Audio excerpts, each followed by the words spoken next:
సంక్రాంతి నెలలోనే హరిదాసు ఎందుకు వస్తారు? సంక్రాంతి నెలను మనం ధనుర్మాసం అంటాం. అంటే సూర్యుడు ధనుర్రాశిలోకి ప్రవేశించిన రోజులగాయతూ మకర రాశిలోకి ప్రవేశించే వరకు ఉన్నటువంటి నెల రోజుల కాలాన్ని మనం ధనుర్మాసం అంటాం. ఇది శ్రీ మహావిష్ణువుకి, శ్రీకృష్ణ పరమాత్మకి అత్యంత ప్రీతిపాత్రమైన నెల అని చెప్తారు. ఎందుకంటే గోదాదేవి స్వామిని వరించి తరించి ఆయనలో ఐక్యమైంది నెలల పాటు. అందువలన ఆయన అనుగ్రహం మనకి ఈ నెలలో కలుగుతుందనేటువంటి నమ్మకం. ఈ తత్వాన్ని ప్రచారం చేసేటువంటి వాళ్ళే హరిదాసులు. దాస్య సేవ అంటాం.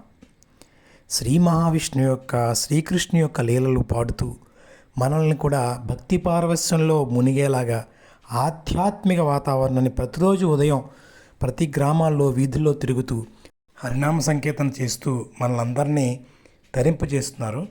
చూడండి, చక్కగా ఆలపిస్తున్నారు. షాట్ నెంబర్ 5లో మొత్తం సంక్రాంతి పండుగని ముగ్గులోనే చూపించారు మా వాళ్ళు. అది చూద్దాం.